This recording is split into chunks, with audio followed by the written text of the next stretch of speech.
Hey, everybody. Happy Wine Wednesday. Sipping on my Chardonnay, and I'm ready to chat with all of you. If you're on Instagram, just a reminder, you'll see it look kind of funny. You'll probably see Holly and half faces, the rest of us. But if you hop on over to YouTube, you'll see the whole video. But you can just listen on Instagram. That's fine. And holler to all the people on Facebook.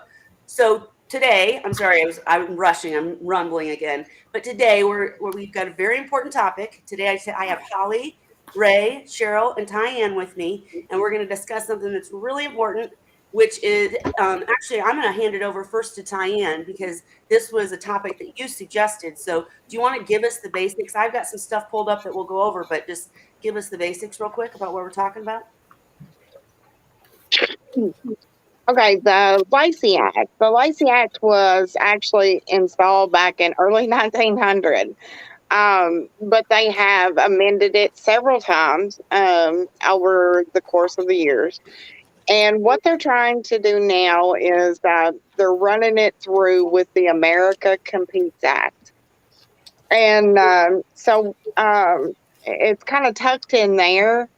I will read you just a little snippet here that I had printed out. It says, in light of recent discoveries, the United States is hammering down on all imports and exports, specifically regarding the Lacey Act. Violations include import, export, transport, sale, receipt, purchase, or acquisition of fish, plant, and wildlife covered under the United States law. I'm going to jump in real quick just because I did some reading on this, and it sounds all technical and confusing, and we're going to get into the what it really means. But Tyann just gave a great description. But the key is they had the America Competes Act, and then they had Lacey Act was a different thing that happened a long time ago, and they're trying to make changes to the Lacey Act to make it much harder for, well, I'll let Tyann go on and describe that, but they shoved it into this bill. And so like all of these national organizations that are against this, they're against the changes to the Lacey Act, not the bill, but they've tried to sneak it in, right? So go ahead, Tyann, I'm sorry. Yeah. That's how I get it. That's how I'm taking it. Is that they've shoved it into this America Competes Act, and just reading over, there's so many gray areas on this topic, and that's what's so confusing to so many is that there's so many gray areas where we could fall through those cracks, and this bill, it actually passed the House in February, and then it went on to the Senate. And on March 28th, so just a few days ago, the Senate, don't jaw drop when I say this, but the Senate passed it. Oh, no. But the Senate passed it, but with modifications. Okay. And they sent it back to the House. So the modifications, I have no clue. I cannot find anything on, what they signed it, they agreed to it, but with modifications. So, and I have dug today, looking for the modifications that the Senate required. They signed it, but with modifications, and then they sent it back to the House. So I do know that sorry, I didn't mean to interrupt you again, but one of the things that we were going to do in the show today is make suggestions. And in all the articles I've read, it said contact your senator, but now it would be contact your representative, correct? Correct. Okay. That's how I feel anyway, because we're going back to square one now. It was in the House passed it, it went to the Senate. Senate passed it, and that was just on March 28th. Yeah. The Senate did pass it, but they did it with modifications. What those modifications are, I have no clue. I have dug today and I have not found them. But it did pass the Senate. but they've sent it back to the House. So Gotcha. Well, we'll get I it. don't know. We'll dig into what we can do, but let's dig a little bit into why this will affect the hobby, because just saying that it's a bill and we don't like it, that's not really. Basically, the Lacey Act, here's what I got from it. You guys can correct me if I'm wrong, but what I got from my research is that the Lacey Act was a helpful thing. And this is about conservation and everything, and they Yes. had a blacklist of species that couldn't be sent or traded between states and or shipped and all that. Then what they're doing is they're changing that so that now there's just going to be a white list. So that means that there's more chance of the animal, like would they put seahorses on the white list? Probably not, because it's not something common that they would think about. Yeah. So if it's not on the white list, it can't be shipped or Right. traded. Or I read an article that said you could even get in trouble, like if you have an exotic, I don't know, snake or bird or something, and you're going to visit family and you take it with you, you literally will get in trouble for crossing state lines with that animal if it's not whitelisted. So this is pretty scary. And Ray said mods may have nothing to do with the Lacey Act. The bill is encompassing, and the mods could be anything. It's common for all government to jam things through like this, right? But the scary thing is think about. I mean, you couldn't even buy a seahorse from Seahorse Savvy anymore if the seahorse is not on the list. And Cheryl, last week you made some other comments about the species and Well, stuff. the problem with this, and we've seen it before in multiple countries, the difficulty is they're not only, at least in the portion that I read, they were including zoos, aquariums, etc. in this, and that's a very broad scale because it's oftentimes it's like gorilla Berenji, the mountain gorilla, would never have survived if it hadn't been for people going in there, basically raising young gorillas and setting aside habitat for them. The same is true with the California condor and many other species. So what it's doing, and it's like I said to Alicia, Capel's parrots that he brought into Maryland. Legally, if you own a parrot, that means you cannot cross state lines with that parrot without being in violation of this law. And the same is going, and it's way too broad. It's totally lacking in real specificity of the problem. And it's like, yes, I agree. Burmese python should not be allowed into the, Right.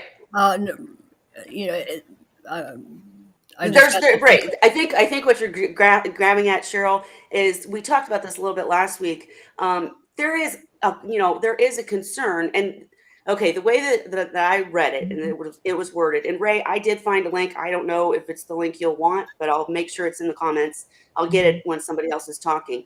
But as Kevin said, they want to have a white list. Who makes that list?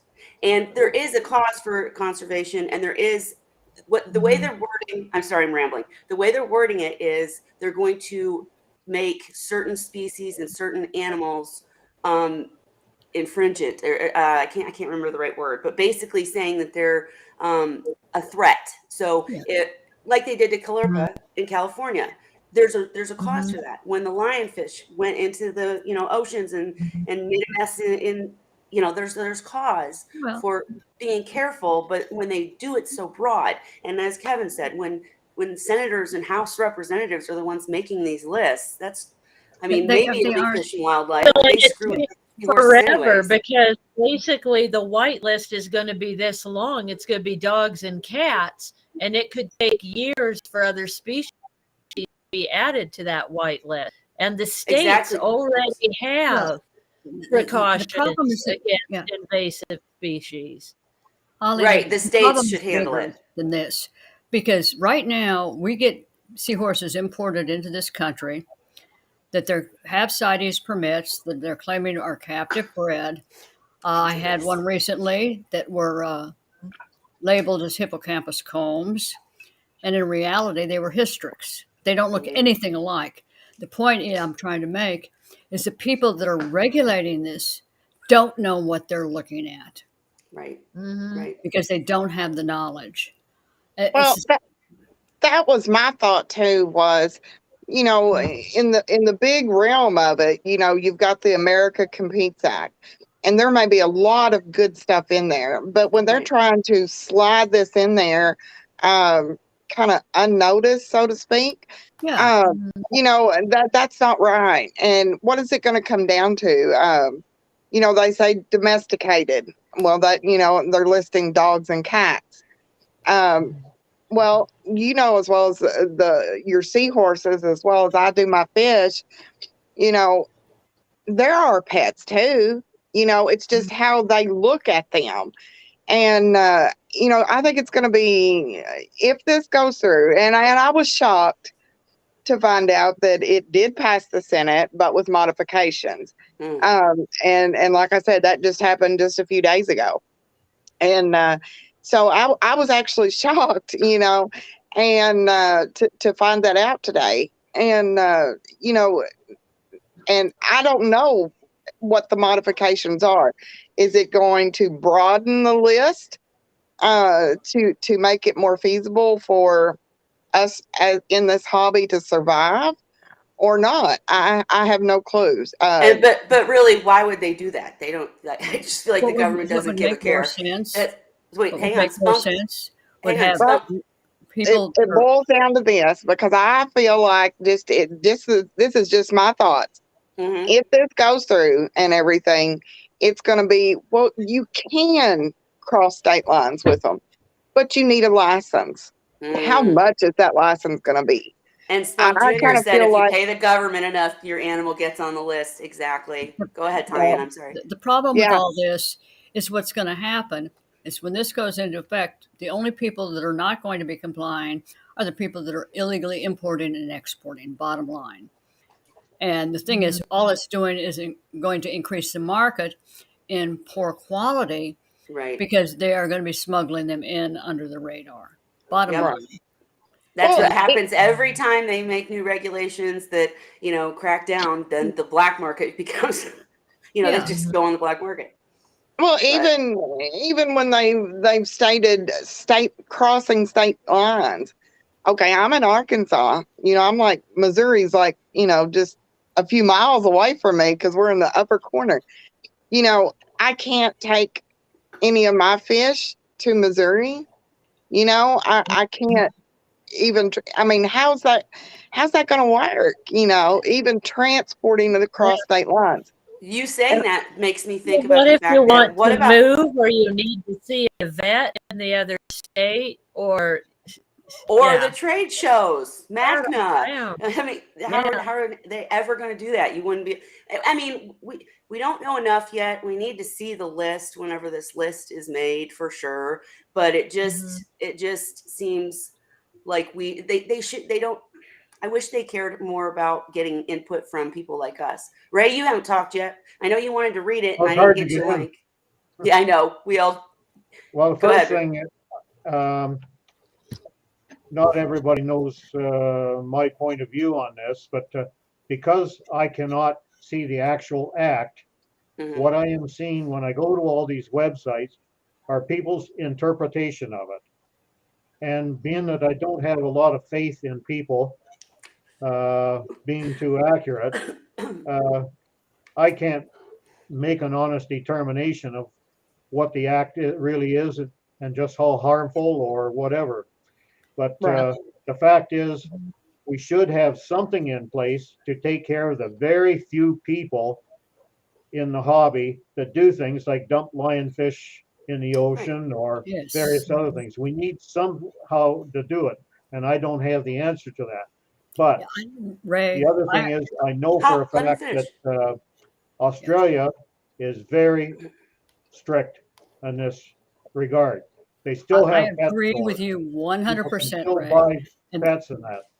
They just can't bring stuff in that aren't natural to their own country. I So totally agree with you, Ray, because what this the is trade trying to still do is put flourishes. in a broad spectrum of no, you can't cross state lines with anything.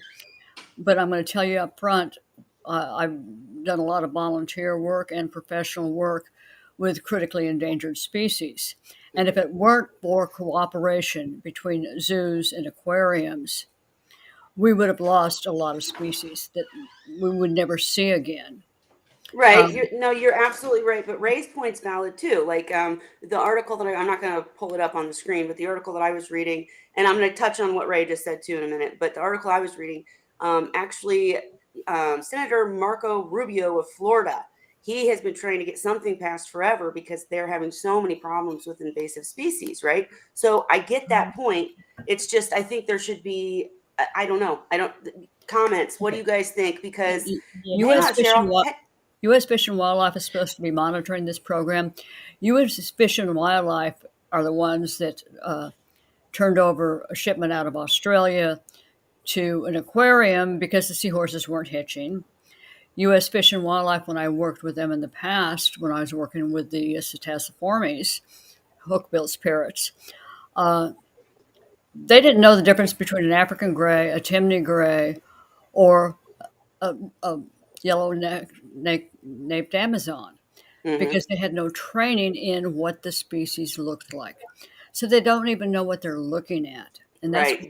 that's a large part of the problem. We've had Dan, Colby, and Chris from Australia talk about this before, how Fish and Wildlife is the reason we can't buy seahorses from Australia anymore. We have to go through Canada because they won't sell to us anymore because of the shipment that Cheryl's talking about got confiscated because they weren't hitched, which doesn't even make sense. Usually they will swim up to the light when they're in the bag. And so, they just, what Cheryl just said, but in reference to what Ray said, Ray, I did actually find the actual bill and I will send you the link, but I went through it. It's 3,000 pages. Yeah. And I tried, I was trying. I only want to segment out the Lacey Act.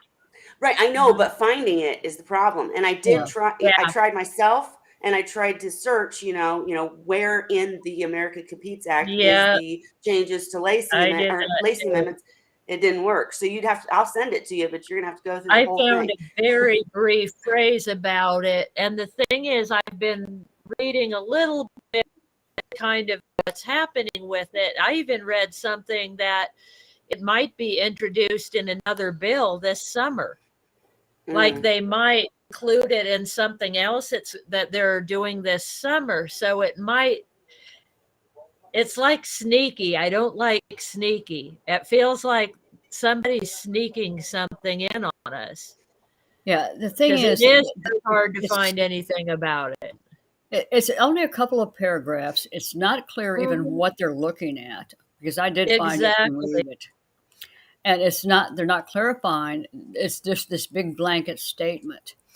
And it's so ambiguous. There's so much they could do with it is the problem. The thing is, I happen to know for a fact there was a National Geographic Expo on an individual that was capturing sharks down in the Caribbean and shipping them stateside, which right there, that's illegal. But they had no licenses or anything. And yet there's 2 aquariums in Texas that bought those sharks and had already ordered them and brought them in before the Nat Geo expose. And they tried to prosecute them, but they couldn't prove exactly where the sharks came from because they didn't catch them in the act of catching the sharks.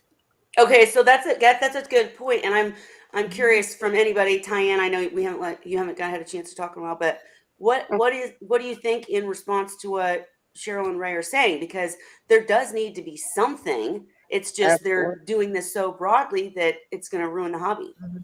I mean, that's where I think that the gray area falls. They leave so much of it open-ended to where, it's not specified, and I think it needs more total, open, concrete wording. And from everything that I have found, none of it is, okay, this is how it's going to be.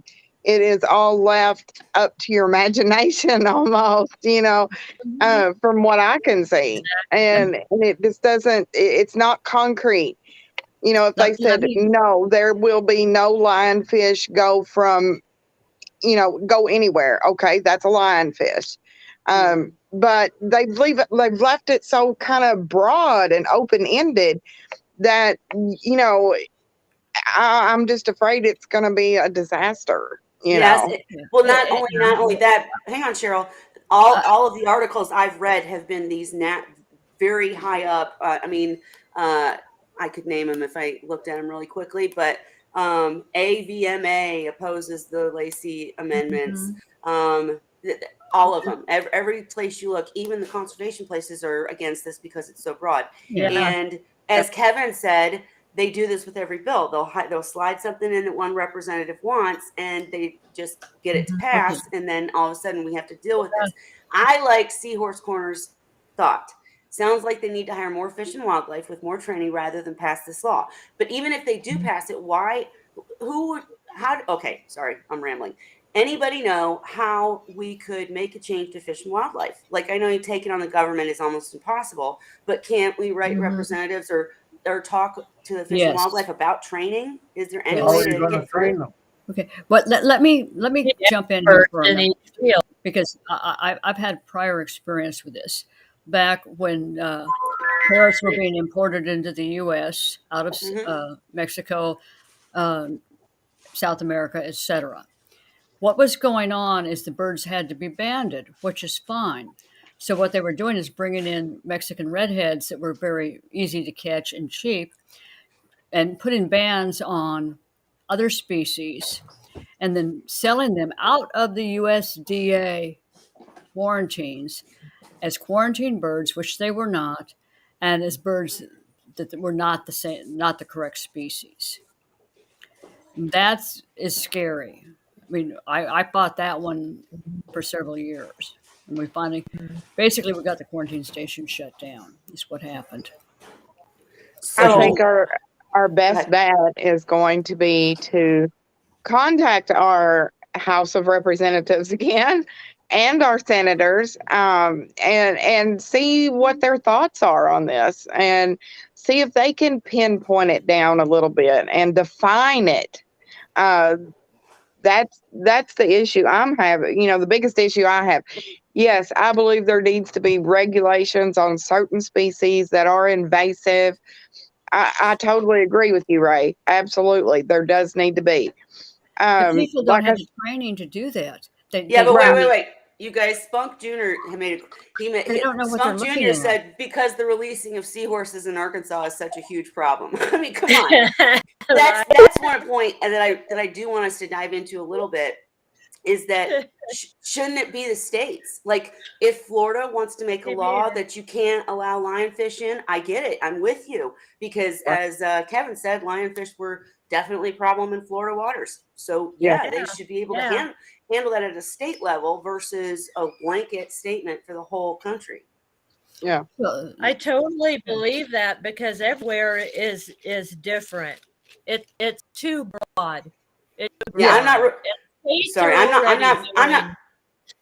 Things, sorry, Holly. To prevent that from happening. So, I think exactly are the ones that need to enforce. Exactly, because we've talked about this before. The fact that, like, here in Indiana, you don't need a business license to even when I started selling seahorses, I called every representative I could. I called Fish and Wildlife, called everybody, and they kept hemming and hawing. And finally, somebody told me, "No, there's no restrictions here in Indiana. You don't need a license. You don't need any of that stuff because it's not a problem here." I mean, they're not worried about seahorse selling, or most places that have licenses like that, places like Florida, where seahorses are collected. You know what I mean? That's what they're worried about. Not with the Lacey Act, but go ahead, Cheryl. Let's take another look at this too, because somebody else just mentioned it also. This is not going to just impact seahorses. It's going to impact zoos and all organisms in zoos. So if I have a rare Siberian tiger or a cheetah or a mountain gorilla or something like that, but I don't have a mate for it, and they're critically endangered, but a zoo across on the other side of the country has the opposite sex, they would not then be able to bring the pair together for the propagation to prevent extinction. To me, that's a serious issue. It's Mhm. just too broad. It's just not well spelled out. I And still think there's too many people that are assuming that the act means a certain thing, but we don't know it. exactly. Well, while I agree with you, Ray, it literally like the articles. I know you don't like the articles. You want to read the bill, but Well, like I I mean, said, I don't trust the people writing the articles either. right, and I get that. I'm right there with you, but they're bullet points. I mean, it's literally whitelist, no crossing state lines, and unless you're on the whitelist. That's crazy to me because Okay, until you find out what's on the white list, then you haven't got a complaint. Yeah. I suppose. But basically, But they if don't I have have a white list. Is the problem is there is no white list yet. They have to make Yeah. it, which means everything's on the black list until the white list is made. Exactly, and that was another point that was made. Another if I point live, that. Hang on. We another guys, state, we got to quit talking over each other. And I'm the worst at it, so I apologize. But I was just going to say exactly, and they can throw an animal off or on the white list, and it's immediately banned or immediately allowed. So, okay, fine. I just want to make sure seahorses are on it. and okay, reef fish. I have a sick pet ferret. This is not me, but I'm saying, and my pet ferret needs to visit a specialist in ferrets, Right. and I live 3 miles from the state line. If this goes through, my ferret cannot be taken to the vet. Well, but Ray made a good point. We don't know that a ferret won't be on the white list. I mean, We don't know. how do you feel about that, Tyann? Do you think it's too dangerous to chance, or? I think we should do our very best, as with everyone that is watching, to contact our state representatives, our senators, and see if we can get a definition of what is really going on here. Right. I can't say it enough that it's just too open ended, and it most of it doesn't make a lot of sense to me.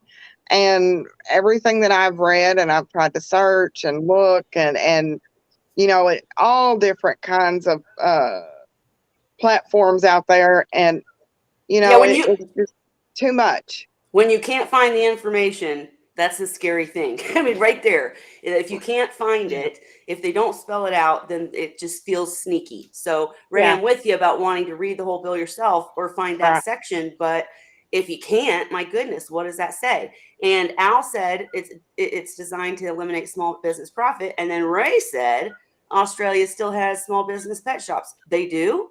Because I haven't never heard of any of them. Of course, I don't live there, but do they really, Ray?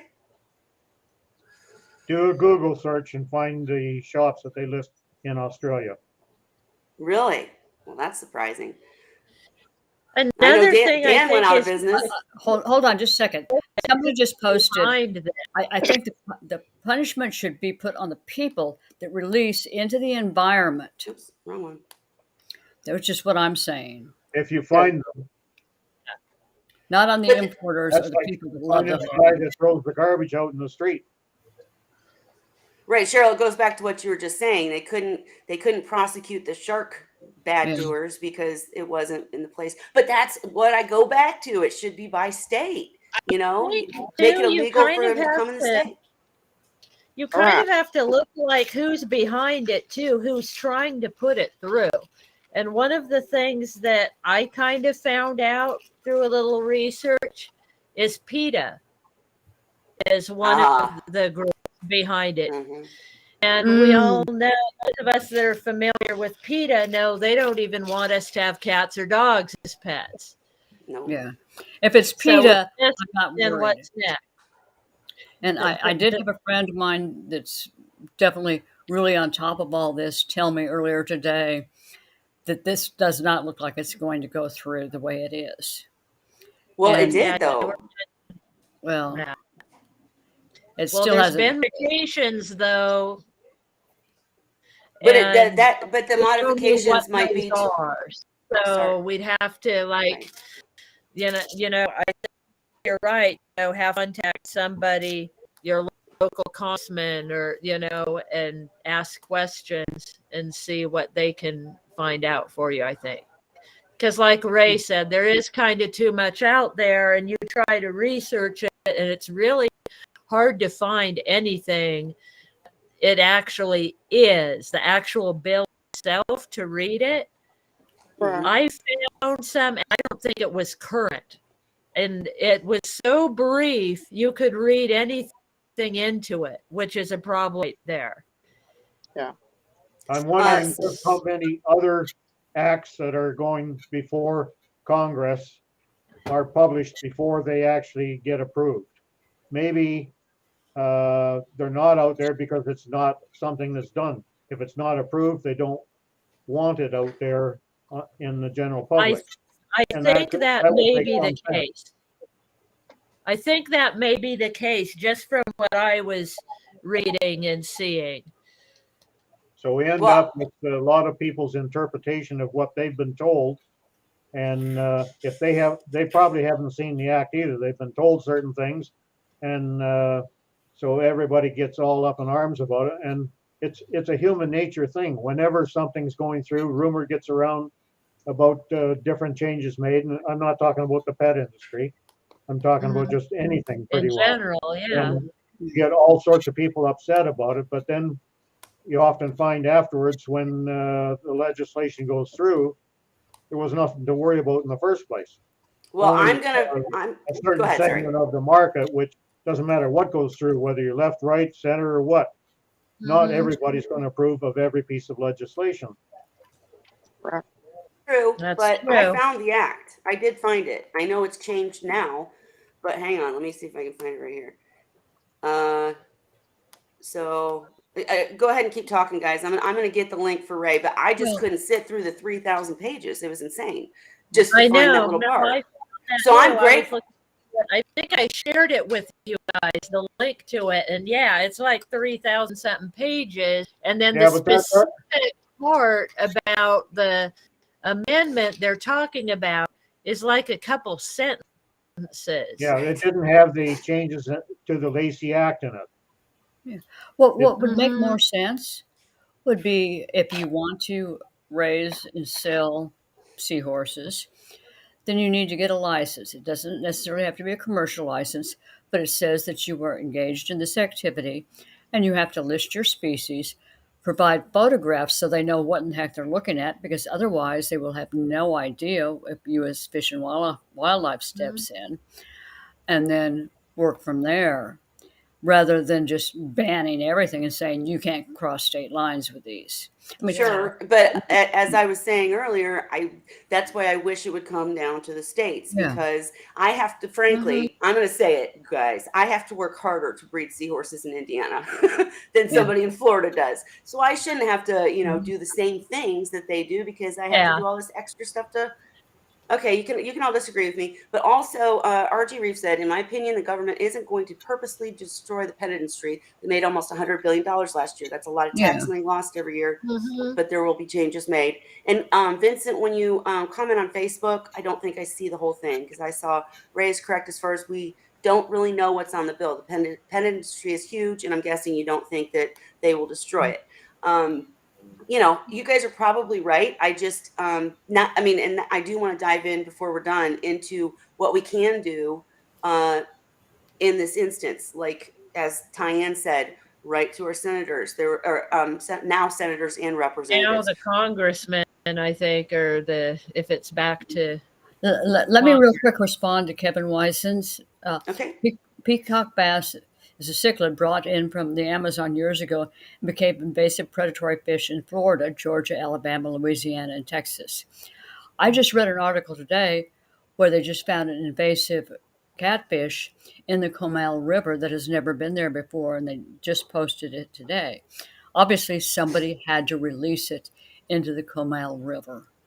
Right. So make it This is where illegal the to problem release it. arises, is irresponsible pet owners. Yeah. Right, but shutting down the hobby or making it difficult to participate in the hobby I don't Yeah. think is the answer. Yeah, it's My not person, like I'm going to release seahorses into my local right. freshwater lake. I'm 6 hours away from the ocean. you know. But it's not written Exactly. just for seahorses, Holly. This is written for everything. And the unfortunate part is, Exactly. while we don't want it to affect us personally, until we come up with a way that we can prevent that odd person from doing the wrong things that cause us all the trouble, until we can come up with a way around that, we're going to be faced with restrictions that we don't like. Right. Yeah. And I mean, Josh we Sully already said, have restrictions in California. We have a lot well, of yeah, species that are labeled as injurious or invasive that aren't allowed. Our state's already doing stuff about that. I don't think the you need the whole government. country for a whole list for everything that applies to all the states is necessary. There you go. Just make these rules on the coast. Well, that way, me and Seahorse Corner are still okay, right? We don't need the rules. Yeah. But Josh Sully said the only way I know you guys can read it. I just read it anyways. The only way I can see a whitelist is if they study the imports and study the environmental impact of each one. Right, exactly. And that's just more money, right? So And how how are they long gonna will make it take? Yeah. All I would the pay $25 to $50 a year to have no problems with keeping my seahorses. Bottom yeah. line. I wouldn't mind having a license at all, to, protect myself and They the can come and environment. inspect my I'm house and my fine with tanks. I that. don't care because I know what I've got here. But the thing is, Mhm. the people Yeah, that but are I going to couldn't. that Sorry, cause the Cheryl. problems Go ahead. are going to do it undercover. They're not going to get That's licensed. true. And that's where the problems arise, is people that are illegally or unknowingly importing specimens. It's like the same thing when we got all the net pen raised coming out of Southeast Asia several years ago. Obviously, they were specifically set up and designed to satiate the traditional trade in Chinese medicine for dried seahorses. Somewhere along the line, somebody figured out, hey, we could sell these for a lot more if we just send them to the UK and the US and other countries. We could make more than twice as much money off of them. And what we ended up with was a heck of a lot of very sick, very contaminated seahorses. Right. There has to be some middle ground because I want more species. I want more species, not sickly ones, but Mhm. them from Seahorse Australia. I'd love to be able to get some of those in. We Yeah. can't because of all of the fish and wildlife stuff. And, I know Seahorse Corner's with me here. I understand why people don't really like the garage growers. But, I didn't set out to become some big breeder and compete with the big businesses. I Mhm. know I know I'm kind of veering off topic here, but it will affect people like me. I wouldn't even know to go get a license. Luckily, my state doesn't require it. But if this does include that, as Ray has pointed out, we don't know what it'll include or anything like that yet. But if it does, it is going to affect people like me who might end up in trouble because I didn't even know. And because I love seahorses, and if they have babies, I raise them and then share. I mean, it's just, Yeah. I don't know. Granted, we don't know what, like Ray said, we do not know the whole gist of this bill, and it's hard to interpret, from what we see. So I feel like that's why we're here tonight. Is no, none of us know the definitive ins and outs of it. But if we can just make everyone aware of Yeah. of the possibility, we're not saying that it's going to shut everything and every one of us down, but just to get to get the word out there, to be aware of what's going through and what's not on these bills and in the legislation. That's what our goal, I feel like, is here Yes. tonight, is to bring awareness to the bill. Whether what's in it or what's not, we need to be aware of it. I agree Absolutely. completely, 100%. And it's the same thing I see here in Texas because I'm fairly close to the coast. Is people will go in and see a seahorse in a fish store or pet store. They'll buy it and take it home. And then I get the call because it's not doing well. The reason it's not doing well is it was wild caught. They were told, "Oh no, it's eating food." They never asked to see it eat food or anything else. It's the same thing we've been dealing with for years in terms of selling wild caughts. I even told one of my friends who is a big coral grower, used to be up in Amarillo area, he's now in Dallas, and he bought some seahorses, sold them to a person.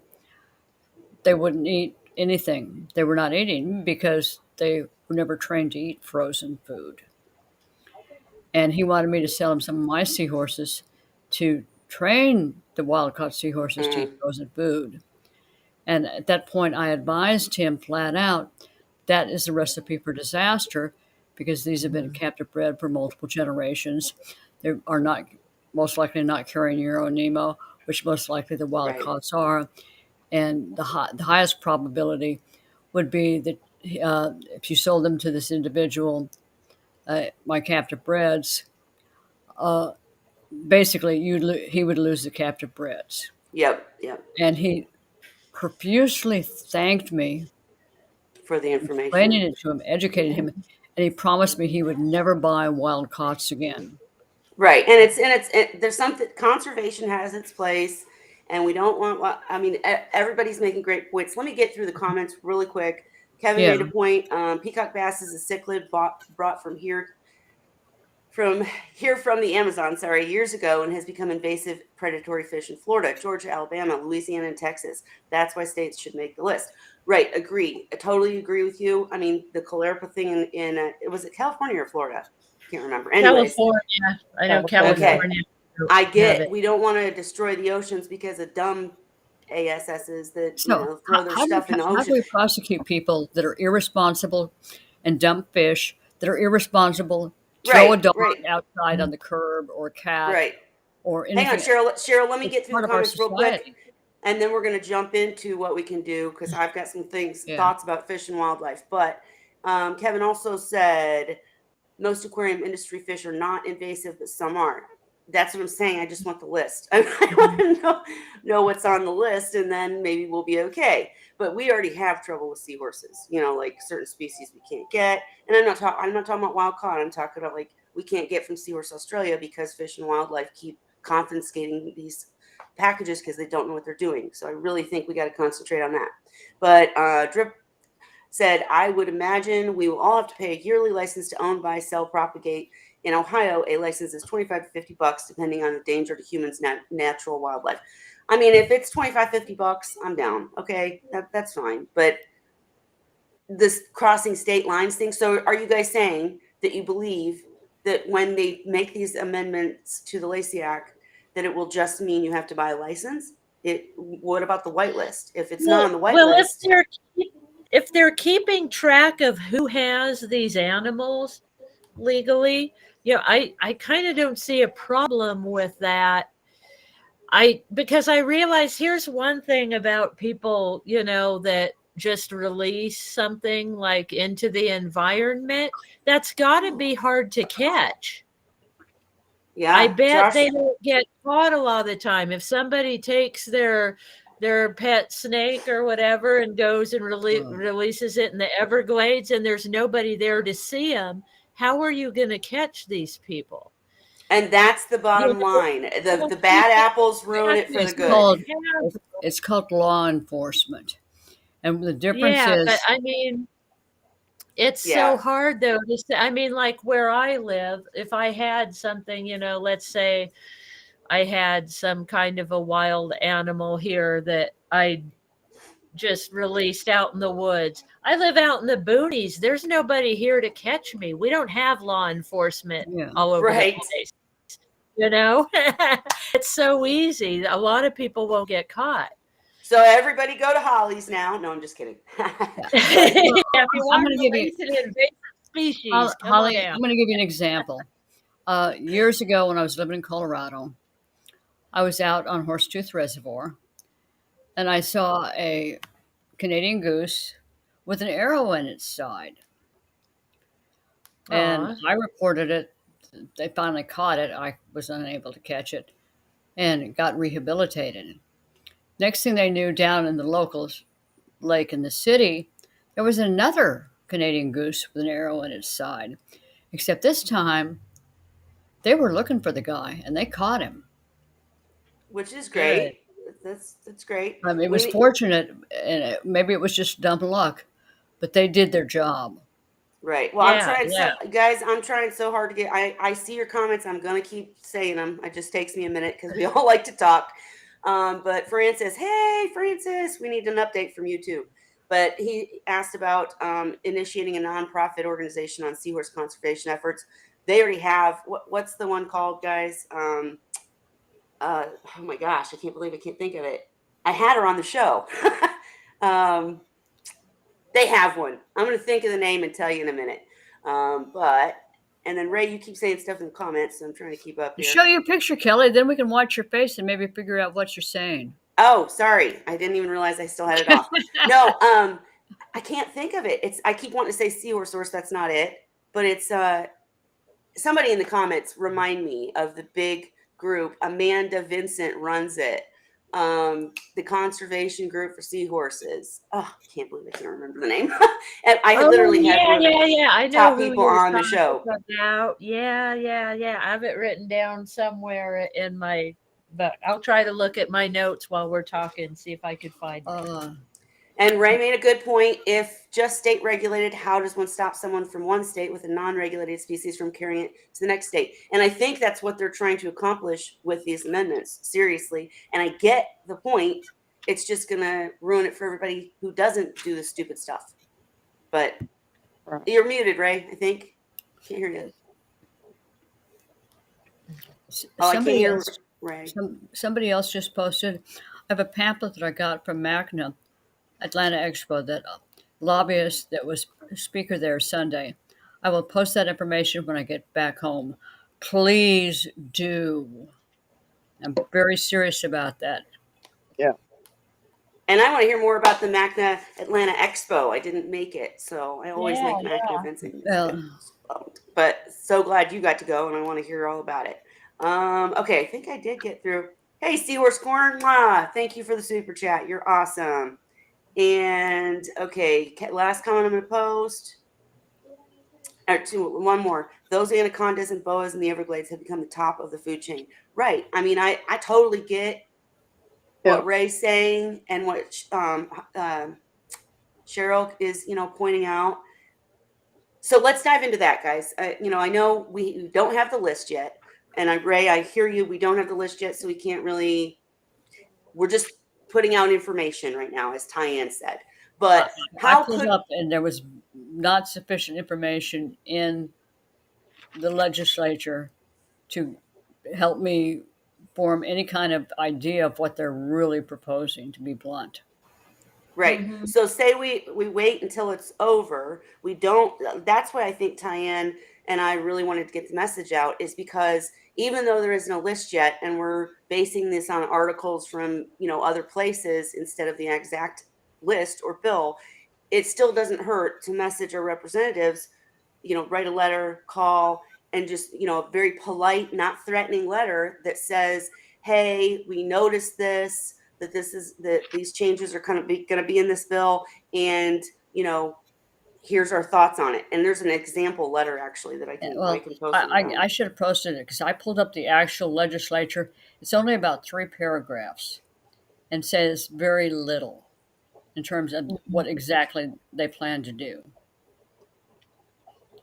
Right. And Kelly just went black again. Yeah, my kids keep coming out. I'm sorry. I'm still here. I'm always here. But aside from messaging senators, is there anything like that? Can you write a letter to Fish and Wildlife? Doesn't matter. Who's over Fish and Wildlife? If you're going to write letters, write them to your Congress. Okay. Fish and Wildlife is basically a tool of Congress and the government. Sending something to Fish and Wildlife is going to be like, there's nothing they can do about it. They have no control over it. They have to follow orders. Mm-hmm. Yeah. Okay, so go ahead. Just as talking, not knowing what is all in the bill, or how it's going to be worded, or what it's going to stop, or what it's going to let go. is one thing, but us just talking about it and getting everyone aware. Yes. I don't feel like we want to hype anybody up that says, "Oh, we need to do this, this, and this." But I think we need to be aware. We need to notice what is going on in our government situations Absolutely. and what they're trying to get through. And I don't think we ought to wait until it goes through and then say, "Well, what was that?" Yeah. Yes. We need to contact them and say, "Can you give us some insight on this? What is this? What is it going to affect?" And kind of get the gist of it and follow it through. It's just Ask questions. raising awareness is Yeah. what the goal here is. I know, And, Tyann, I try to jump to how can we solve it, but you're right. Raising awareness is the point. I appreciate that. Go ahead. yes, Totally, absolutely. totally agree with you. Sending a letter to your congressman, and don't send it to Fish and Wildlife. Send it to your representatives. Ask them what is going on with this. What they looking at it? Why are they looking at it this way? Please give me more information. In other words, do the polite. Please give me more information. I want to learn more. Right, because I think one of the main things that everyone here tonight has said in the comments and everywhere is Yeah. that the government is always trying to slide something into these bills. So it looks fantastic, but then you find out, oh wait, I got a stimulus check, but now I spent and all my taxes are going to something stupid. What? I mean, Yeah. it's all the time. And I want to Spuck Jr., I will read your comment in a minute, but Tyann, I wanted to give you a chance too, because first of all, there is a new group that I know this is a Seahorse channel, but we do talk about things that affect the whole hobby as we are tonight. And Tyann has a new group. Do you want to tell us about your group and about the trees? Not the trees. What's the new one? You tell us, Tyann. Okay. I actually have a new group going on. Y'all are welcome to join it. It's called Tank Talk with Tyann, and I just had our first live a little bit earlier. I'm just gonna do topics once a week, and this would be generally for the seahorse world or the clownfish world that I live in. Because We're it's like going to breeding and stuff. Sorry, right. go. I always Yeah, interrupt. and it's not going to be just based on breeding and raising. Next week, our topic is going to be on mentoring, finding a mentor, and the advantages of having a mentor in the hobby. We're going to discuss, 1 week we're going to have different topics. 1 week we're going to talk about good meds that are good for the fish. And I'm pretty sure that kind of goes along with seahorses too.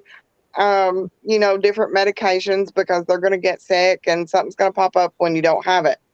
We're going to discuss foods 1 week, what we feed the clownfish. And I imagine that there's a lot of that in common also. So that's basically what our page is going to be. And it's called Tank Talk with Tyann. And I If also, anyone, I'm interrupting one more time. If anybody needs an invite, I'm in the group so I can invite you. And definitely, I think we should help each other. Just the Seahorse and Clownfish world do share so many things. We did Ask Seahorse Source where he talked about medication specific to seahorses, but it does apply. We did a fry episode, and we're going to do another Ask Seahorse Source talking about breeding and how to take care of the fry. It's seahorse related, but it does, as Tyann said, cross-reference, much of it's the yeah, same. I'm sorry. Go ahead, ma'am. it does cross over. We're both in the saltwater world. We just have different species. Mhm. But a lot of things that we use, the foods, meds, just different things Equipment. like that. It does cross over. And then Absolutely. can you tell us really quickly about your, now I know we talked about it on the Char Chambers episode, but let's say it again. Sorry. Okay. I took under another endeavor. We back in December, we did we hooked up with an orphanage in Uganda, very reputable organization, and we met them through, believe it or not, Aquachar. And long story, but anyway, I won't delve into that. Go watch that episode. Yeah, yeah. Go ahead. And so there's 40 children in that orphanage, and they're trying their best to become self-sustainable. So back in December, we did legacy trees, and they are fruit-bearing trees, and they were $5 each, and you got a little nameplate put on your tree, and that tree is protected. And most of them are planted along the roadside, so as people can pass, they can pick fruit and enjoy them. And that's something that will, and the reason they were called legacy trees is because they will leave behind a legacy long after we're gone. And so we accomplished that. We did really good. We set a goal, we reached it, and we exceeded it. And so now we are doing, I come up with a thing to do for them. It's called the Garden of Hope and Love. They're trying to become self-sustainable. And so for $5, we can sponsor a row in their garden. And it not only teaches the kids hard work does pay off, but it teaches them agriculture. And that's something that they will be able to take with them the rest of their life. And so it is pinned. There's a post pinned to the top of my Facebook page. If anyone would like to check it out, I'd be very grateful that you do look at it. I set a goal at 100 rows by Easter Sunday. And so I think together we can all do it. We can make it happen. There is the link in the comments to Tyann's page where the post is. Yes. And I'll try to go link the group too. I got to do it while everybody else is talking. Sorry. Not like I ever shut up. I know. Okay. And Kevin said, I would love to learn more about seahorses and keeping, raising, maintaining health and attempting.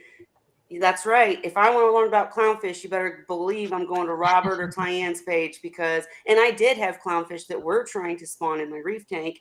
I need to get that set back up because I miss it. So you never know. But all the information does cross over and it's good. And then I'm trying to get to it here. Buck Jr. said, not to hijack the subject, but Florida bobcats have learned to find and eat the snake eggs. And let me see. I'm just trying to make sure we show all the comments. Nice. I'm going to send you some bobcats to help out with the snake eggs. And Ray, you said what? I just heard that they're not doing a good enough job because the expansion of the snakes is they need more high rate. If they were doing their job, it would be going the other way. Tyann, what day is your tank talk? Well, it's going to be, tonight was our very first night to do it. And I would like to say most likely that it'll be on Wednesday evenings, at an earlier time than Wine Wednesday. Please. And because I don't want to cross over. Yeah, I don't want to cross over. I'll be posting on there throughout the week, different things. But as far as going live, I think I'm gonna pin it down to once a week, and most likely it'll be on Wednesdays. Nice. It's a brand new group, but it's just gonna be a cool place to hang out and talk about our tanks and fish and stuff. So, well, I hope it's successful. It will be, and with the crossover, it's really cool because Devin, I think, goes live at 6 maybe. So if Tyann goes live at 7 and I go live at 8, we can just catch them all. Wednesday's live night. Yeah. But anyhow, no, I think this was a really important topic. I know Masna has done some work on both ends of this. Like with the lionfish, they did quite a few articles about invasive species and how wrong it is to release. And then, also did you guys all know that there used to be an organization that was a lookout for the hobby? I can't remember. I think it was MAC. I think the name was MAC. Cheryl, do you know what I'm talking about? It's vaguely familiar. I'm trying to think backward. Dan might have it on the tip of his tongue. Yeah. I don't. Anyways, I'll try to find it and link it. But I mean, it's one of those things where bottom line is we all need to come together Yeah. and contact our representatives and express intellectual letters stating the problem associated with what they are proposing. And the best way to do that is to be very straightforward, very polite, and very respectful.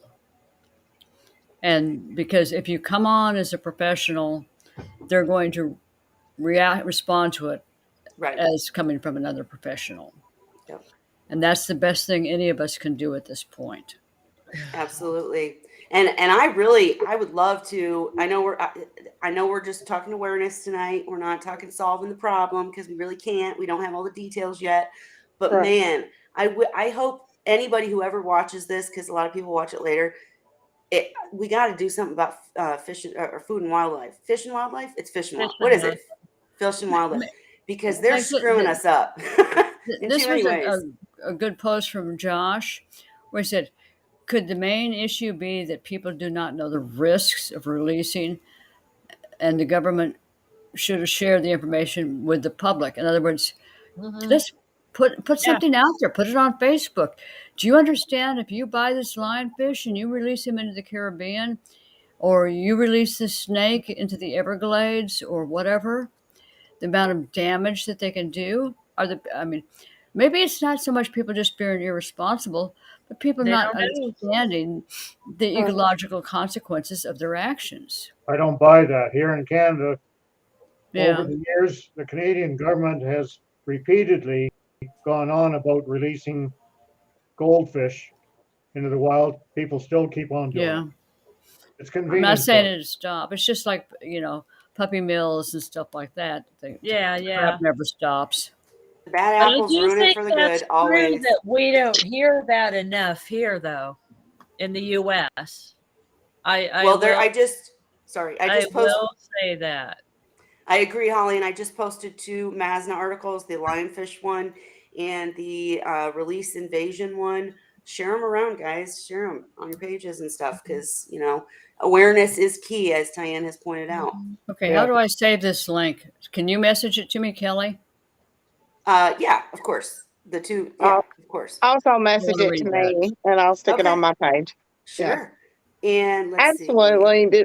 Awareness is what we need, and we need responsibility. And how many times, just like you had said earlier about someone gets a seahorse and it's not eating, or it won't loop its tail or whatever. How many times do we see people that gets a fish and then has no idea as to how to take care of it, Yeah. And so it's awareness, and the more that we talk about items such as, the lionfish being invasive, the chlorpa or whatever, people goes, oh, well, I didn't know that, Yep. So it is absolutely getting the word out there and let them, make their own decisions, but hopefully to be able to educate them in a proper manner. Yep. I mean, it is a lot of responsibility too, because we have problems. I was just seeing in a local Facebook group, somebody's dog was on the loose, an unneutered male that was causing problems with getting in people's yards and, getting together with their female dogs. And I mean, people that know better are still irresponsible too. So I mean, it happens even with dogs and cats and other animals. So yeah, but with fish and seahorses and stuff, people are responsible for that. I agree with you, Holly. I do, but with fish and coral and seahorses, that you have to do that purposefully. It's not going to run away. I mean, yeah, your fish like doesn't get out and wreak havoc on the neighborhood. Hopefully, I say all the time, man, I wish I'd stuck to seahorses as kids instead of actual kids, because these guys can talk back and run away. I can't stand it. But and I just want to say real quick, not sideswiping, but Spuck Jr., I actually thought about Thirsty Thursday, and everybody said, don't do that because that's going to be a no-no. So Tyann, I'm going to say, don't go with his recommendation. He said, Thirsty Thursday, talk with Tyann. No, don't do it. You'll get too much spam. Okay. Anyways, The thing is, one of the things that we always try to do in all the groups that I'm in is help people to be successful. Otherwise, yeah. they get frustrated. And I had one the other Oh, boy. day. Somebody had some hybrids from a pair of northern and southern erectus, and the little guys were tiny. So Mhm. I messaged the individual back and said, "Go get some SFB brine shrimp."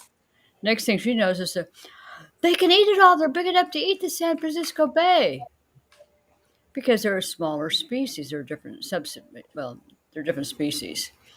But it's all sometimes the best thing we can do is the simple things, the, Yeah. Absolutely.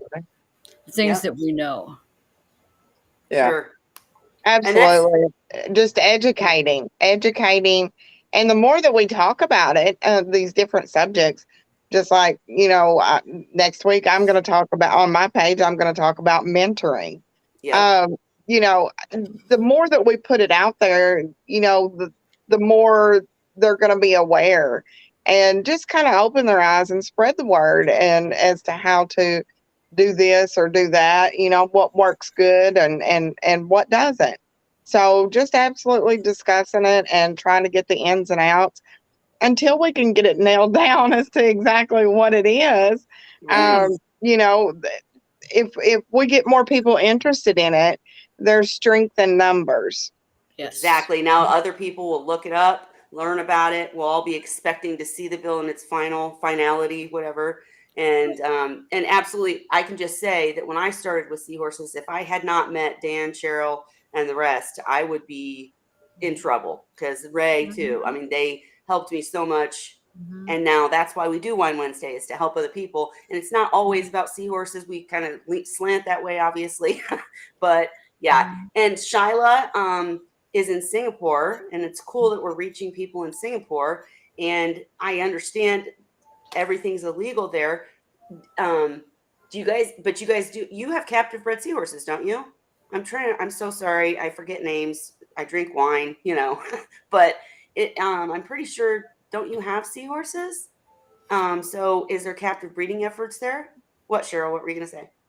I added Shyla to Dan's group. Good. Awesome. That was a couple days ago. Yeah. Awesome. But But it's really, when you talk about having a mentor, and I totally agree with you, we have become dear friends. Francis, he sent me a picture, and he had these two little bit tiny hippocampus combs. yep. And I worked with him, and then he picked up another pair, but they definitely were not combs. And I advised him, and he actually worked with an aquatic vet. He posted a picture today, and they're doing so much better. But he actually got a fish vet to come out to his house and take water samples and everything else. And he modified things to do that. And I must say, I'm truly impressed with how this man has done his job with his seahorses. Francis is amazing. We need him to come in and give us and Yeah. hang out with us again. We love when he comes. But I just want to say, he calls you Dr. Cheryl. So he was lucky enough to He get. always calls me Dr. Cheryl. But anymore. listen, he was lucky enough to get an exotic vet to help him, whereas some of us can't. But he may not have even made it that far if it wasn't for you and the group and these sharing events. I mean, it's really important. I think we're really helping each other. Yeah, The biggest thing- there's the biggest no thing way I do I would differently- have gotten any of my babies to make it without you guys. I had Yep. Ray and Dan and Cheryl and you, Kelly, helping me when I first joined 2 years ago. Yeah. And I remember I lost my first batch of fry, and I joined right after that time. That was 2 years ago, pretty much right on 2 years ago. I just this time of messaged year. Dr. Cheryl the updates. Yeah, nice.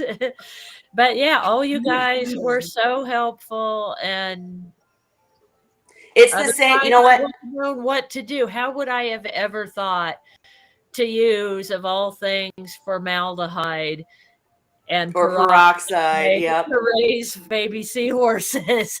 Who does that even occur to? Right. Well, That's why it is people. I'm It's excited. like I'm very excited to go to Tyann's live stream. I'm going to go to the mentor one, but also the feeding and that kind of thing, because I'd love to. I'm excited to learn how different it is when you're dealing with seahorses versus clownfish. I think it's very much the It's same, but I great bet there 'cause are we have differences. so much differences and so much in common. I joined Robert's Clownfish on one of Yep. his live feeds last week and I shared know. seahorses, and everybody was interested in the seahorses. I got to share those and it was cool. And I got to see the baby clownfish he's raising. And yeah, it's just, the saltwater hobby, we have a lot in common. And yeah, there's differences, but we can all help each other in a lot Oh, of ways. yeah. Except for the fact that Holly forgot to mention Wine Wednesday. I Just tried kidding. to. I'm kidding. I said the Seahorse group because the Yeah. name didn't come to mind. I'm all the Seahorse people. Well, and to be clear to anybody who watches this, we are all mentors here. Like Tyann has the same experience learning from Robert, and now she's mentoring others. I mean, that's how it works. And we're all mentors here. But I'm terrible currently. I have twin 15-year-olds, so I'm not on social media very much. So but they don't we will look answer. alike. They're fraternal, but I don't make babies. But anyways, I will always include your comments and let you come into Wine Wednesday and share, but definitely go, if you're interested in seahorses, go join Seahorse Sources group, because that's where you're going to get somebody to answer you more quickly. And, Cheryl and I are mods. So, go there too, for sure. So And I'm I'd gonna like show- to make a comment back in the Jelly. topic. Woo, everybody talks. Ray first. I want to make a comment on the original topic. Yes, I please. think we as hobbyists find it hard to understand legislation because we don't know what is really required in legislation to control the bad elements, I guess you might say.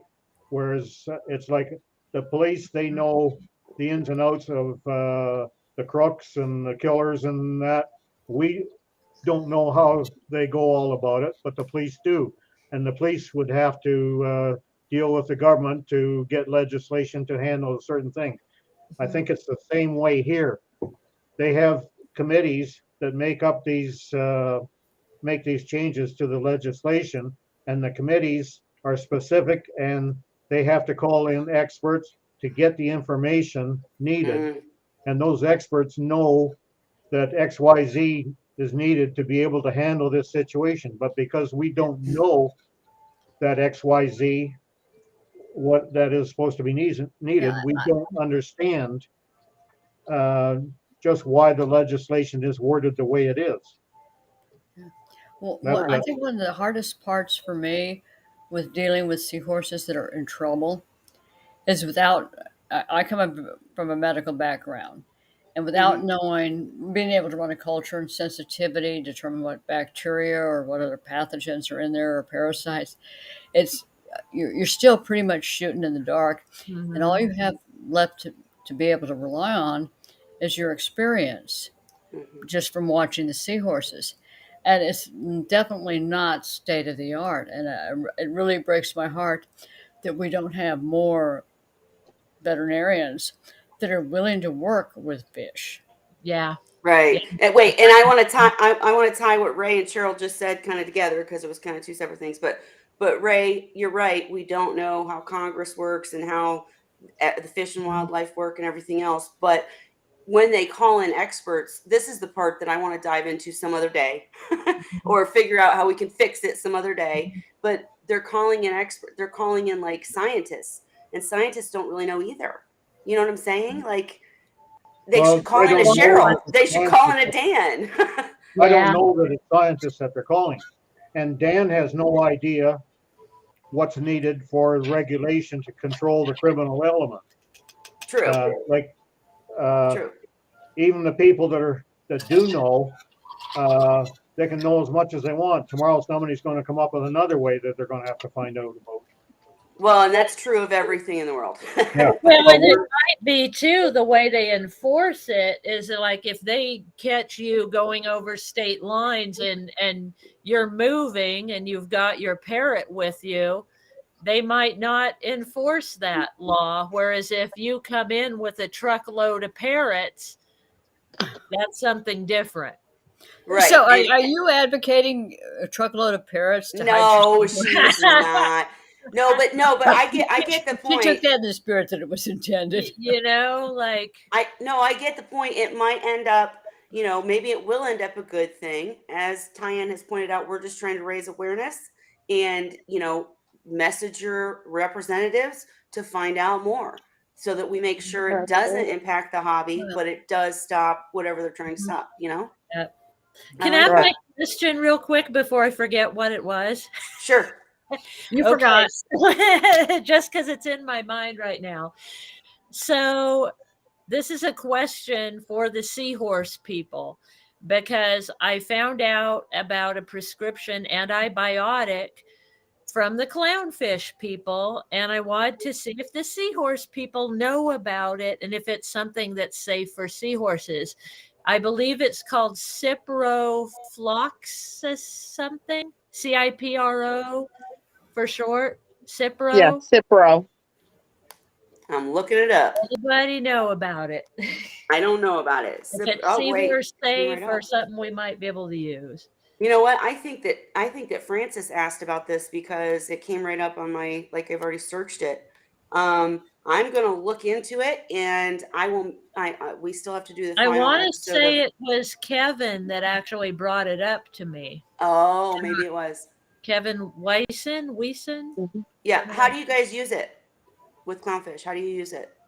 Well, I can't delve on that Oh, because I have not personally used it. Kevin Wisen, if you're still on here, um, hopefully, yeah, you're still here. Um, Maybe he can drop something in the comment about how Cipro is used. okay. I yes, There is ciprofloxacin.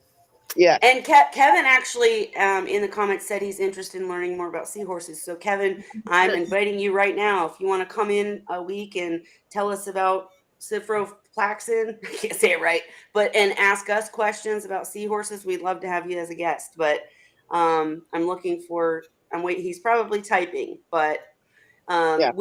Holly, I don't have an He answer said for you it's a either. strong prescription antibiotic. He says it's strong and it is a prescription, so you would need it from a vet. Yeah, Will the vet? there's another name for ceproplaxin, and I'm trying to remember what it was, but I'm going back years ago.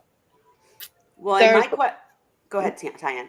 Sorry. I do know that there is the human version, and it's called Cipro, and it because I've took it before, and it is a very strong antibiotic.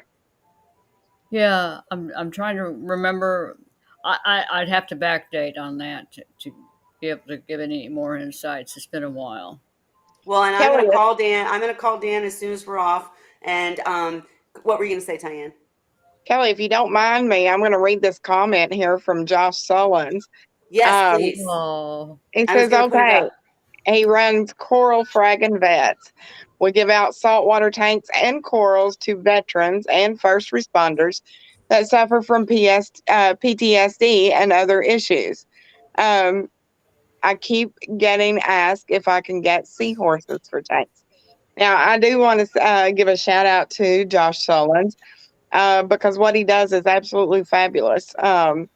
It's of no charge that he helps the veterans. It's just wonderful, and you know how the tanks are calming. Generally as long as everything's going good, they're calming, Yes. and it does help a lot of the veterans. So a huge shout out to him, and can yes, he get in touch with me? Because I work with a lot of veterans, and I also work with awesome. PTSD and that There kind you of go, stuff. Josh. Get a hold of her. Absolutely. Josh Sullins. And He is on my I'm friends also, list. I used to work as a paramedic, Mm-hmm. and I'm also retired from USAA. So I have a lot of veteran friends. And I'll tell you, fish tanks can help save these folks when they're PTSD. They really can. Yeah. And I'm Absolutely. definitely serious about this. I will put There- you in contact with each Yeah. other. And Have- Josh, send me a I'm message on it, and please. Josh, I'm now inviting you too. We would love to have you as a Yeah. guest to come in and talk about coral fragging vets and just your entire experience and have you as a guest because we bring in people that have nothing to do with seahorses. And then, of course, you could ask any questions you wanted about seahorses. So message me on the side too and tell us how we can help you. And then we want to get you on the show to share what you're doing because that does really sound amazing. And I'm trying to follow the comments now. Sorry, guys, but definitely Lots of very info cool. on the Cipro looks like. I know, I'm trying to get to it here. So Kevin said, we'll try to come soon.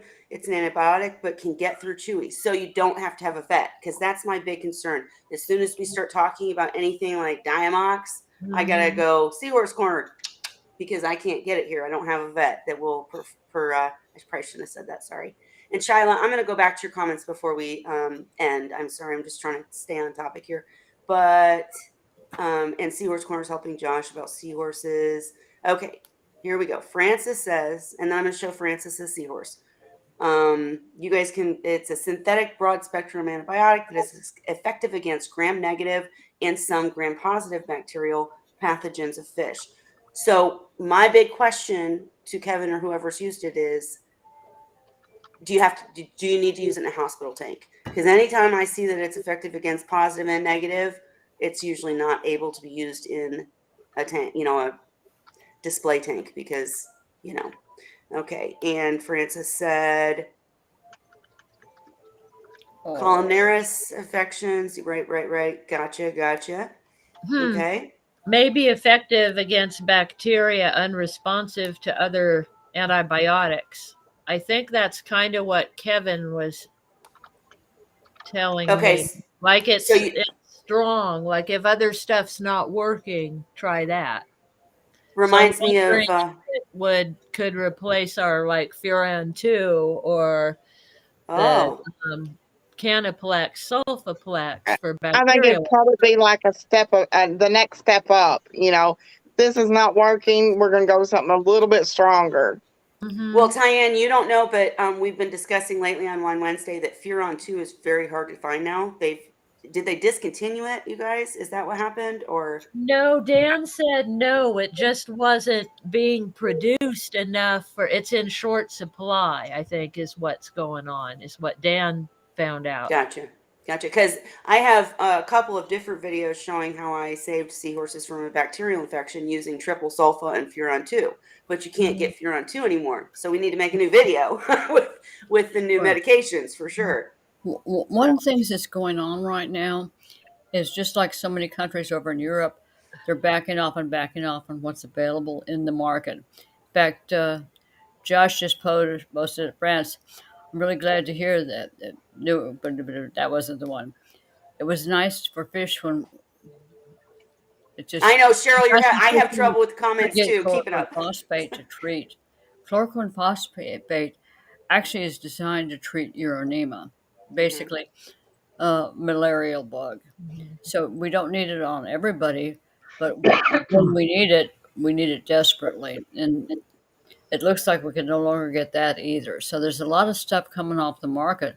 Right. And according to Dan, a lot of that has to do with the fact that people keep going into pet stores and fish stores trying to buy antibiotics and use them on themselves. Yeah. In fact, really quick, I want to say very, very carefully, the comment from Seahorse Corner, she's talking about treating humans, not fish. So that is not a prescription for fish. She's talking about how, as a nurse, she uses them on she's humans. a nurse, so she uses it. Yeah. She's familiar with How it. much Green Star polyp do you want? Wait, hang on, Cheryl. We're jumping around too much. I want to finish this out. And no, you're okay. But Seahorse Corner said can cause kidney trouble in elderly humans at doses above 500 milligrams. That's interesting because a lot of them with seahorses too. Yeah, because with seahorses, you got to be careful about renal failure, messing with their liver. Yeah, renal failure. Yeah, so it'd be interesting to experiment. I'm going to ask Dan, and we'll look at that more closely because that's a good comment. Okay, guys, I'm sorry. I'm jumping all over the place. I apologize. but I did want to go back and say, and nope, not wrong one, sorry, and show Shyla's, sorry. Because Shyla's, Mhm. it's cool that she's here. They do have captive bred seahorses, thank God. But after the ban of wild caught seahorses, we hardly see any H combs in the LFS. I'm happy with the options I have. Right. So you're telling us that the restrictions don't necessarily mean the end of anything. It just might mean you can't get certain species. And we're already dealing with that. We already can't get the seahorses from Australia. So maybe it won't be the end of the world. And then she also said, gotta find it. I got to put this comment up. 90% of her seahorse knowledge is thanks to Wine Wednesday and all of you lovely people. Woo! Okay. Had to do it. All right. And then now we have this medication to talk about. We've got Josh coming on as a guest hopefully soon, and Kevin. And what else? I'm trying to get through these comments, guys. I never want to miss one. I'm so sorry if I do. Anything else we need to discuss? I think we did it pretty good with the awareness. Anything else we need to discuss, guys? I need help moving tanks. I need Good help. luck, Cheryl. I'm I need eliminating some all my hard old tanks, labor. and I've got all my new drilled tanks sitting and waiting to get moved into the new positions. Gotcha. Well, Yeah. Cheryl, not going to happen. I'm going to go back to the GSP comment real in just 1 second. But Seahorse Corner said, don't dose. Is it Cypro? Kypro? How do you say it? Yeah, Cypro, I'd say. Okay. Cipro. Cypro in the display tank. Cipro. Cipro. Okay, so it needs to be in a hospital tank. So we're gonna try to get Kevin in here or maybe Kevin and Robert, whoever, in here to talk about that more, and maybe we'll do some testing with seahorses. But still, it's good information to have when you can't get Furon 2 for sure. And I can never say this word. Nitrofurazone is the Since API got shut down on the Furan 2. There's been several other companies that have now coming up with fishy products with nitrofurazone. Mm-hmm. So it's just all of a sudden it's kind of burgeoning out on the sides. Not sure what got API shut down on that, but it wasn't the meds. Yeah, that's what Dan was saying, because the ingredient is that nitrofuro. And when we were on all together that one night, he went on and searched it, and yeah, you can still buy it, but it's very expensive. It's sold in large amounts. It's a big gallon container, so you're spending $100 and something, and it'll last. Well, it won't last forever because it'll expire. Last time I used nitrofurazone was at least 4 or 5 years ago. Right. Last time I used Diamox, it expired in 2009 when I found the bottle again. So everybody, again, every episode I have to say, none of us are as good as Cheryl. She's perfect. Guys, I've been at this for 17 years. I know. I'm thing is, I really am here to help out in any way I can. Of course. And to advise people. It's like with Heather with her Northern Erectus little kiddos.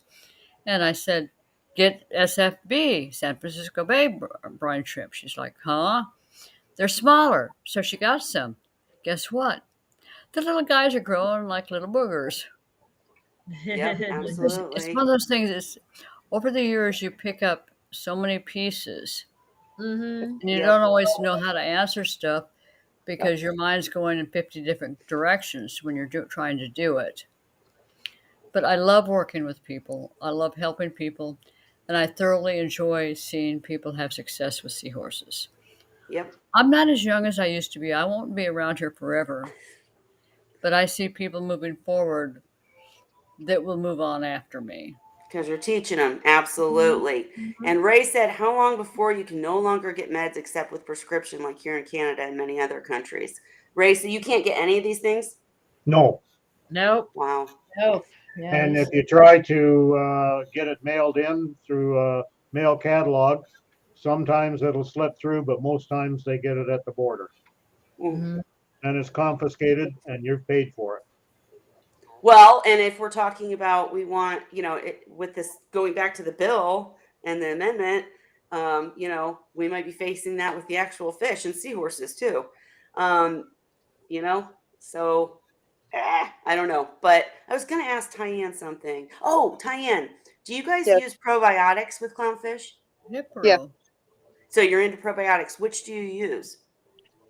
I have PNS probiotics. Okay, wait a minute. Lots of laugh. I'll come help. I'll Hang bring on. my tubs. Hey, go ahead. I'll be right back. I'll grab that bottle and show you. Okay, cool.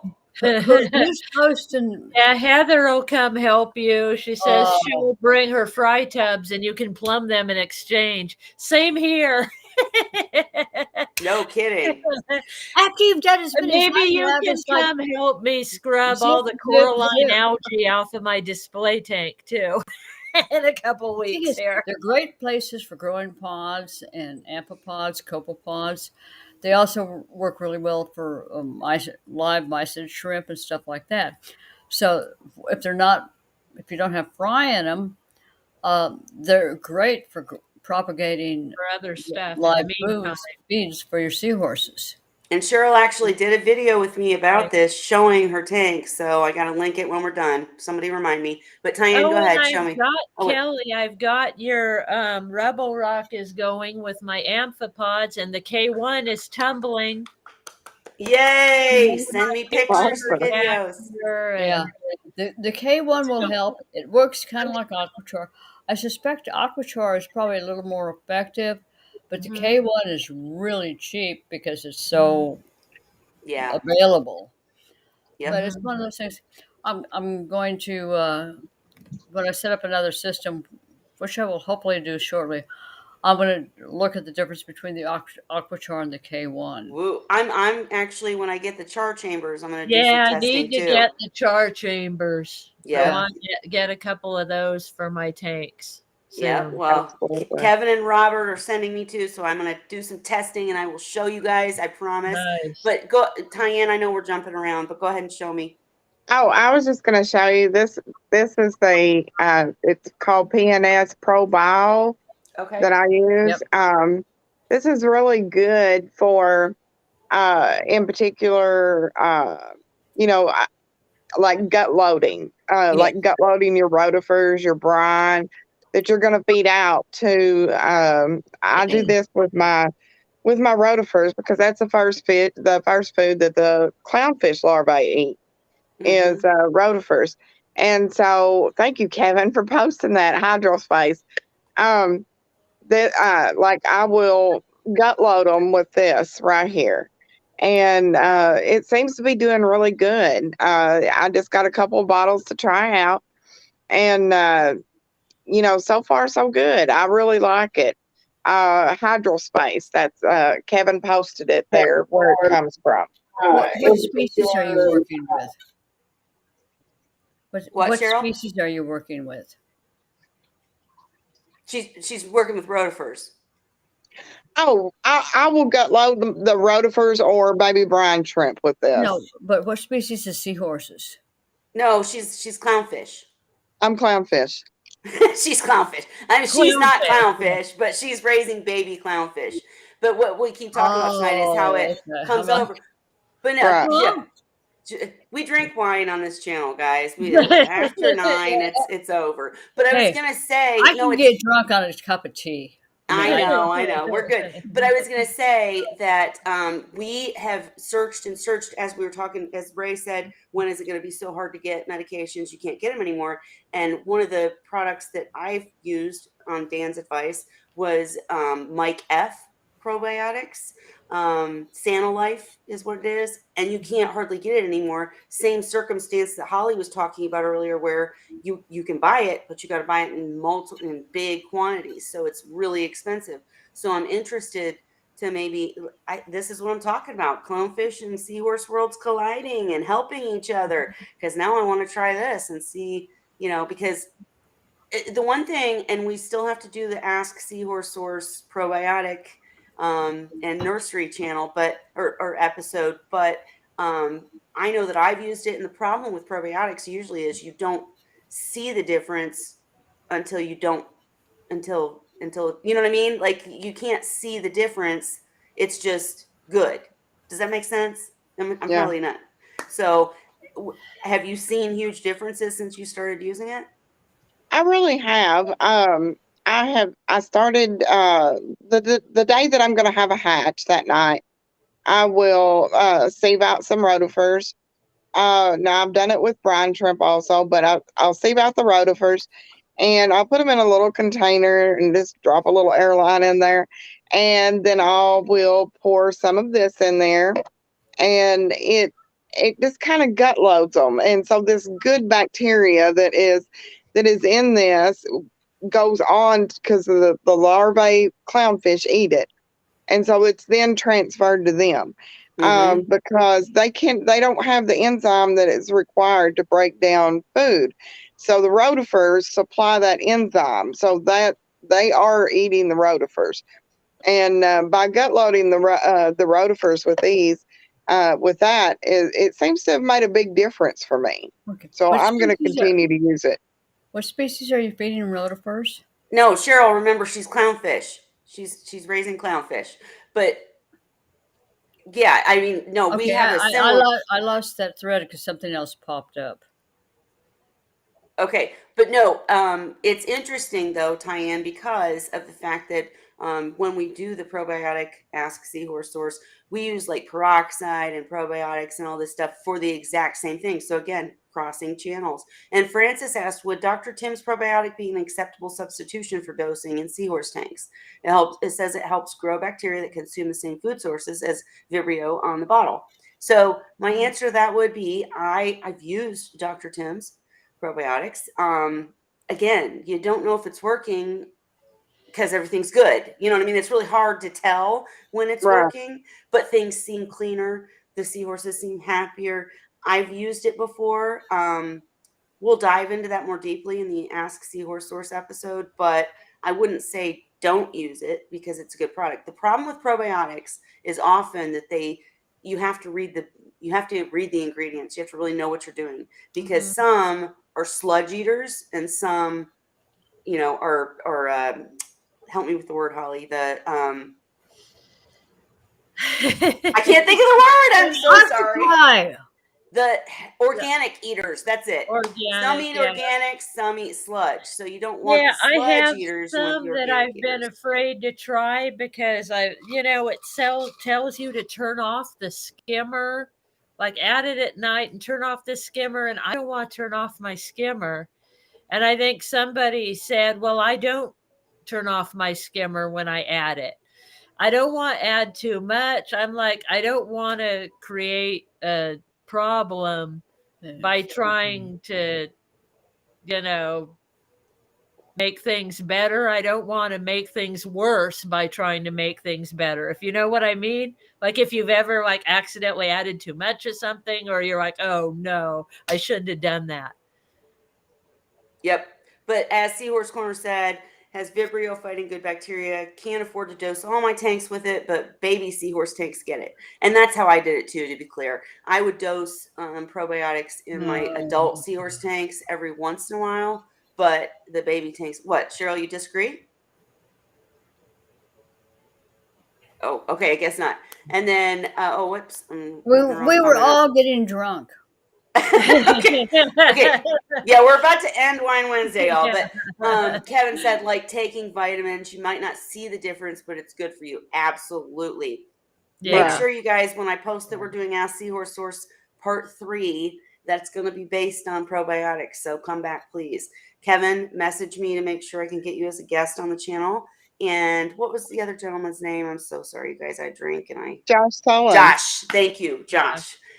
Make sure you contact me because we want to get you back on here. All right. It's now open chat. Anything you want to talk about? I'm giving us till 10, which is 13 minutes. I need a Cheryl, you're in timeout. JK. I am kidding. Did you have something you wanted to say? I thought that would be funny, though. Oh, I missed it. I'm sorry.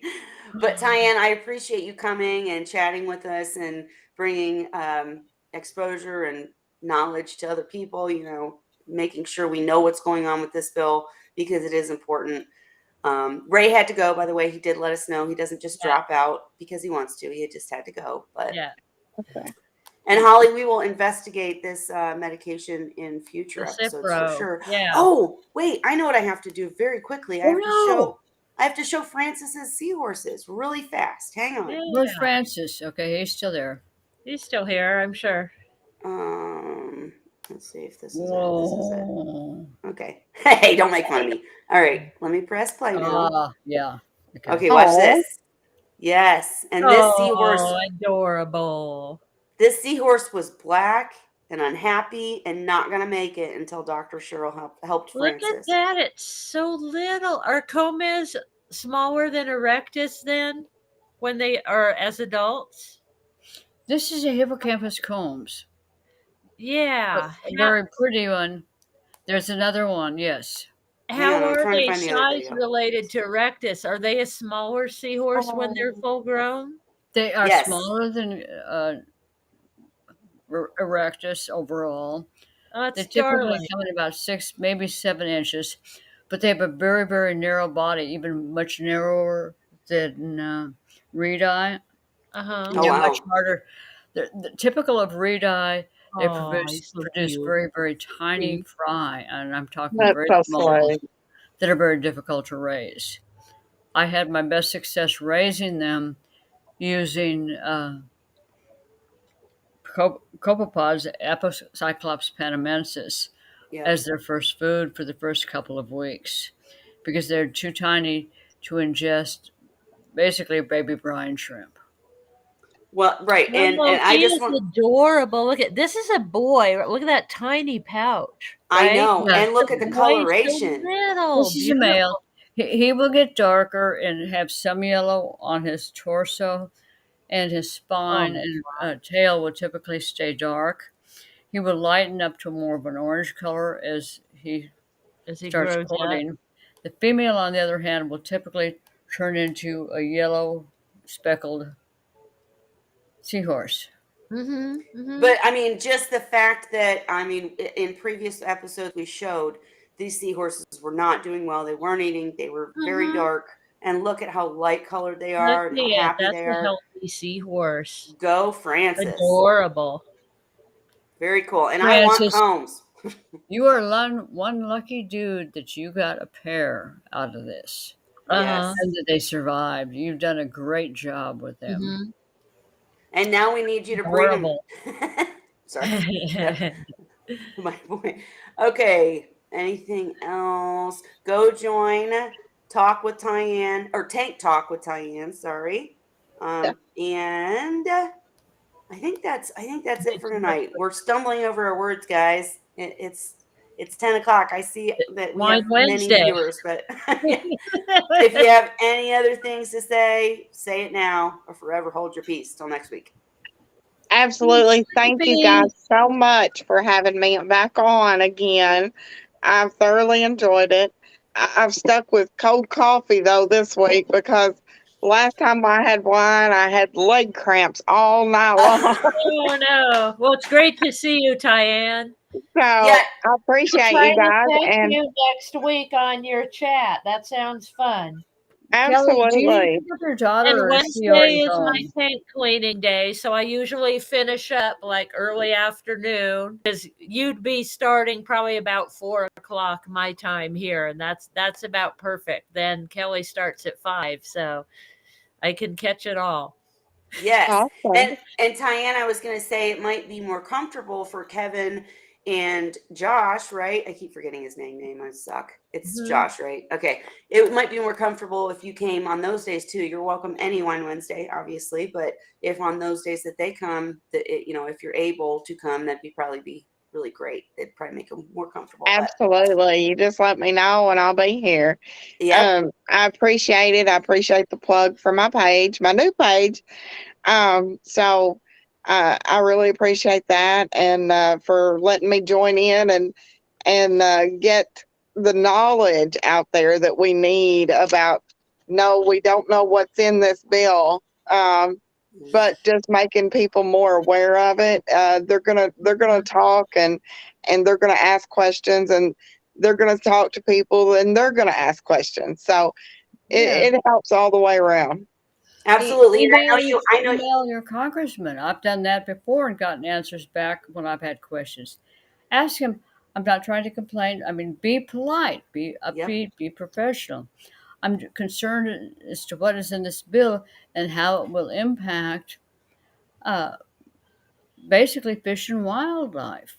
yeah. And And, kind of and keep it broad. Don't I'm narrow going it to down try too to much. do that. My local congressman, his mom was a client of mine. then you got a shoe in. I'm going to try to get a hold of him and ask him about it. And I will specify which link, but there is a link that to a page that you can click on that link and it'll take you to who your congressman is based on state. So I will provide that in the description. And I was going to ask Tyann something else. What was it? Oh, you prepared a bunch of answers to questions. Is there any that we didn't cover, or have we covered most of it, or? I think y'all have done a fabulous job. Okay. There was a lot of good questions and comments in the comment section, as well as from all of you. And, I think everybody covered it pretty good until we get down and get the nitty gritty of it, so to speak, Right. I'm sure as it goes on and we find out more that there's going to be another Wine Wednesday on this. Absolutely. As it comes, once we get the white I'm list. sorry. If you release a Burmese python into the Everglades, you should be put up and shot. Okay, Cheryl, we can't say that on this channel. Stop. Okay, on that note, I'm going to keep it professional. Okay, on that professional note, I'm going to end this episode. But we appreciate everybody who came, all your questions, all your comments. Come back next week. I'll announce the topic soon, and I'll announce the topics once we get Kevin and Josh to come. So, Josh, I'm sorry, I keep forgetting your name. Wine, but. With that, we're going to end. She ran out of wine, so she's got to go. You're right. Look, I'm almost out. All right, guys, contact your representatives. Just get more information, and we'll do another one Wednesday on this when it comes up. Cheryl, I'm cutting you off. Careful and stay safe, please. Absolutely agree with that. Okay, everybody, happy Wine Wednesday. Everybody say cheers. Mine's Cheers. empty. We'll be Cheers. back next week.